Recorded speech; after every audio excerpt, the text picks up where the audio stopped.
Coming up on Mountain News this morning, an Eastern Kentucky community mourns the loss of a young man who worked hard to help flood victims recover.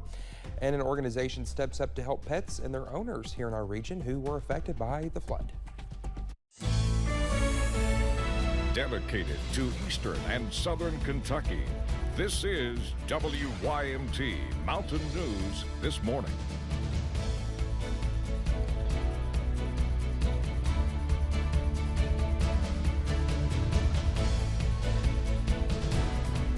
Good morning to you, 6:32. It's Tuesday. I'm Dakota Makris. Good morning to you. Hope you are having a swell morning this morning. Let's take it over to swell. Who says swell? Let's take it over to Brandon this morning for a look at our forecast. When were you born? Hey, That's even before me. I have, normally when people ask you how you doing, I never say I'm doing swell. I say I'm doing okay, I'm doing well, I'm jazzed, but who am I? I believe you're the only person that I know who uses jazzed. It's a great word. And let's get it started. You know what? I'll make a petition. Like the things on Facebook. Change.org. Yeah, go ahead. Don't tip me. I will make one right after this newscast. Do not tip me with a good time. That's exactly right. All right, let's get into the forecast this morning. We're going to continue to see some patchy, dense fog out there, so be aware of that. That's the only real concern for the morning drive. The afternoon drive could be a little bit soggy, so make sure you take your rain gear with you when you head out the door this morning. We're looking at some dense fog here in Hazard. Not completely fogged in, but we're getting close there in some areas this morning, so just be careful as you travel back and forth. We're heading over to temperatures, 60s and 70s out there, and not a cool morning by any means, fairly mild overall actually, and we're going to continue to see our cool spot over, actually tied now in Clintwood and Wise, both at 64, and we have our warm spot in Moorhead at 75. So again, a lot of action out there this morning when it comes to warmth. Let's go to our planner for today. 86, but if we see sunshine for a little while longer this morning going into the afternoon, it could be a touch warmer. Then the rain kicks in as we head deeper into the daytime hours. That will follow us into the night as well. Dakota? All right, Brandon, thank you. Well, officials with Kentucky State Police are continuing to look for two Breathitt County women who were both unaccounted for following the flooding. This is 60-year-old Vanessa Baker and 29-year-old Nancy Cundiff. Both women are from the Lost Creek community. Family members of Baker say her home was destroyed in the flood. Cundiff's mother, Ruby, was killed in the flooding after their trailer was washed away. The trailer eventually broke apart. Anyone with information should contact KSP Post 13 in Hazard. State police are still working to identify victims found in Perry County floodwaters. The Lexington Herald later reports the bodies were found July 31st. Two women and a man are still unidentified. Another man has been identified, but his name has not been released. Three of the victims were found on Highway 476.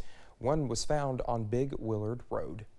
Well, Knox County Central's Mick Crawford was helping flood victims late Wednesday night when he suddenly got sick and was rushed to UK Hospital in Lexington, where he later died. Our Chandler Wilcox has more on what Mick meant to the community he served with everything he had. Mick Crawford was heading into his junior year, but his maturity was beyond his years. Everything that he did and everything that who he was, he always wanted to make sure he was doing everything the right way. A teammate both on and off the field, he got sick while helping flood victims clear debris and mud. He's one of a kind. I've coached for about maybe 10 years now, first year coaching wrestling, and I really enjoyed having him. Wrestling was something Crawford loved. As soon as Knott County Central Athletic Director Justin Amberge was hired, Mick advocated to start a team. From day one I got the job. He came and introduced himself and just really, stayed persistent about wanting to get to wrestling, wanted to participate in wrestling. Crawford was also a leading voice on the football field and always came to practice ready to work. He was just the type of kid that, he never came to practice in a bad mood. He was always very positive. And now that Mick is gone, it just adds to his somber time in the community. When I heard the news about Mick, my heart sank because, that's a person you want in your community. Officials have not yet identified a cause for Crawford's death. In Knott County, Chandler Wilcox, WYMT Mountain News. Knott Central administrators are still working on ways to honor Aaron Crawford this upcoming school year. Funeral services will be held this Thursday at 1 p.m. at Blair Memorial Baptist Church here in Hazard.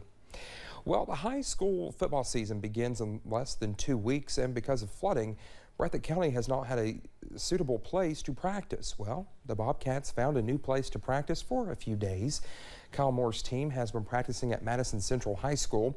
The reason the Bobcats migrated to Madison County is because that's where former Breathitt County coach Mike Holcomb now lives. Breathitt County had not practiced for 10 days due to cleaning up, and the hospitality shown by Madison Central comes at a great time. It's meant the world to us, to me and our kids and our community. You know, we're all one big family when it comes down to it, especially here with Coach Holcomb, and you know, he's definitely family. And Madison Central has been as close as you could get to that for us. Also, they've been great to us. Madison Central also worked with the Southland Christian Church to give the Breathitt County players thousands of dollars worth of gift cards. Since the flooding, there have been several national organizations extending their resources to Eastern Kentucky in need, and one international group is doing what they can to help pet owners and displaced animals following the flood. Groups like the International Fund for Animal Welfare have set up at the Kentucky River Regional Animal Shelter in Hazard to help shelter staff with donations, take care of animals, and to ensure the pet owners of the area are taken care of as well. As soon as they knew that there were donations here, the line was all the way out to the road. People were waiting over an hour to come in and get bags of dog food or cat food, so that way they could keep their pets. And that's really the goal in all this, is that we don't want people to surrender their animals. If there's resources we can give them to keep those families together. The organization focuses on helping animals in communities impacted by disaster. It plans to continue helping the shelter for the next week or even longer, depending on the need. One nonprofit animal rescue in Pike County is still recovering following July 28th's massive floods. 3 Mile Creek Farms shelters unwanted, abused, or neglected farm animals and has recently been heavily damaged due to floodwaters. Owner Rob Elkins says much of his barns and stables were damaged, and trying to keep all of his animals safe during the flooding was a difficult task. I stayed up all night long with my animals, trying to keep them away from it because there's no way to cage them up, and I was scared to have them in a cage.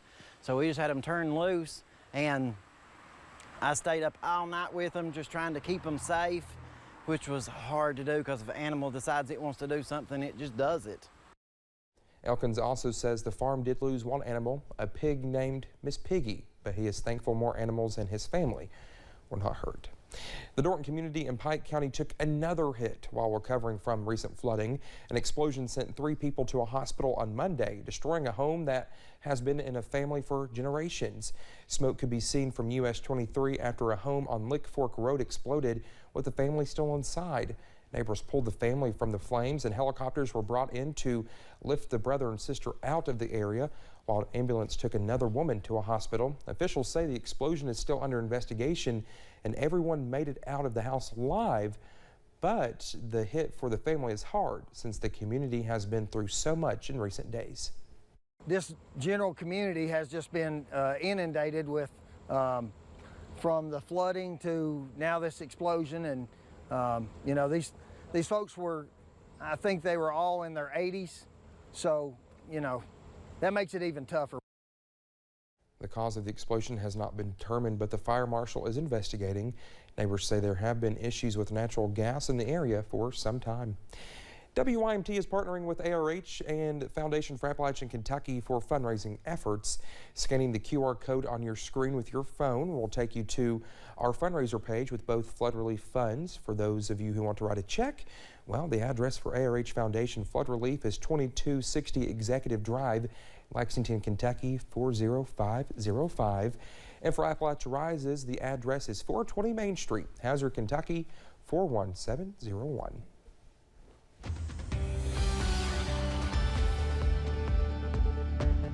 It is 6:41 here on this Tuesday morning. Look at this beautiful scene over at UVA Wise. A little bit of cloud cover, sun's coming up. Looking very nice there on the high knob camera this morning. 66 over at UVA Wise, 64 just down the road in Clintwood. A lot of 70s out there this morning. 75 in Moorhead, the warm spot for right now. Breakfast forecast we are going to see again. Possibilities for some fog this morning in some areas, otherwise some sunshine mixed with clouds. That will continue through mid to late morning into the afternoon before rain chances pick up. Forecasting upper 80s for daytime highs, 86 actually. We might get a touch warmer though if the sun stays out long enough before the rain starts to move in. Dakota?